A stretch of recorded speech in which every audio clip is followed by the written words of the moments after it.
The VTA light rail yard, the scene of this mass shooting today. There's also a secondary crime scene, and that is the gunman's home that is a few miles away. And that is where we also have officials, authorities from both the local level and the federal level, and they are processing that crime scene as well. There was a fire set at the gunman's house this morning.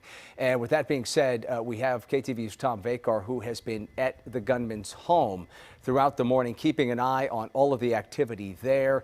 Tom, the last time we spoke to you, there was a great deal of concern from law enforcement about the fact that there potentially were explosives inside the shooter's home. I know you and your crew and other crews were pushed back a ways for your own safety. Where do things stand now? All right, well, I want you to meet somebody right away. This is Doug Saw. Doug is a realtor who lives directly across the street from Cassidy, the man who killed 8 people and then killed himself. Doug, first question to you was, you saw him early this morning. What did you see? No, I didn't see him this morning. I saw the fire this morning about 6:40. And my wife told me that look at outside. There are big fires outside. So I looked at outside, so already got fires. So I walked outside and already big smoking already. So I didn't see him. He leave. I have a security camera, see it. Someone told me that he left at 5:45 this morning. Was he carrying anything, and what you saw? You know, I just saw a security camera, my iPhone, and then he left 5:40 with the duffel bag, with the big bag, and he put them inside the car.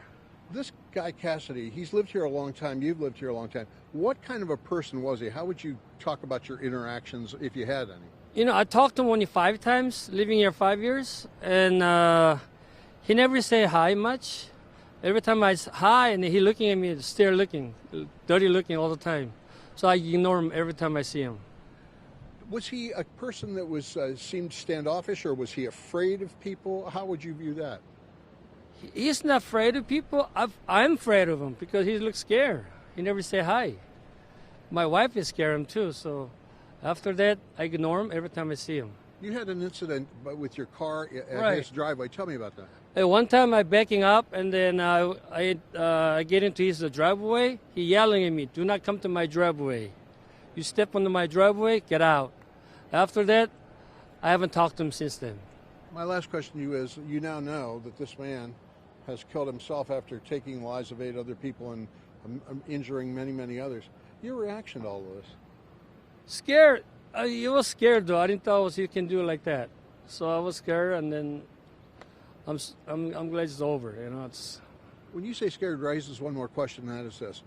There were bullets in that house. There was gasoline in that house. There was a lot of stuff in that house that the ATF and other officials are looking at right now. He lit his house on fire, apparently lit his house on fire. He could have burned your house down. He could have burned the block down. That's right, but, you know, I didn't know he is like that. But I'm glad it's over. I'm scared. I'm still scared. Anything happens when they fired this morning. Doug, thank you very much. Appreciate it. Yeah, no problem. That's Doug Saw. He is a realtor here in the South Bay, lives in the neighborhood for a long, long time, as did the person who did the killings. And what's going on right now here, when you look back here, they moved us about an hour and a half, 2 hours ago back another block, and the reason was that the folks that had bomb equipment on, bomb detection and bomb defusing equipment, big leather and steel clothing plus helmets and all that stuff, they're in the garage right now trying to see what they can find, and obviously they're concerned more than anything else about booby traps because that could be a very real possibility. He started the fire. The fire apparently was going to burn the house down. The San Jose Fire Department came, put the fire out, but now they're in there looking for not just evidence, they're looking for booby traps because while those pieces of clothing that they wear and the helmets are all good against some kinds of blast effects, if there's really a big blast in there, that's not going to save anybody. In fact, most likely they would die in such a situation. So very carefully now, very gingerly, they're going through that garage, probably the rest of the house, and we should know more about this when they hold a news conference, hopefully sometimes later today. Tom Vakar, KTVU, Fox 2 News. Yeah, really going about this, Tom, in a very slow and methodical way. That interview with the neighbor who lived, right across the way from this suspect, really eye-opening, saying that he was afraid of this man, saying that he ignored him. Did you get an opportunity to ask that neighbor if this suspect lived in the house alone? Did he have any family that were there with him? Yes, he is. From what Doug told me earlier when I first met him, he said that the man lived absolutely alone. There were no other people in the house. He had always been that way, and he was very standoffish. He said didn't see friends coming over or anything like that. So this guy was pretty much a loner, that is for sure.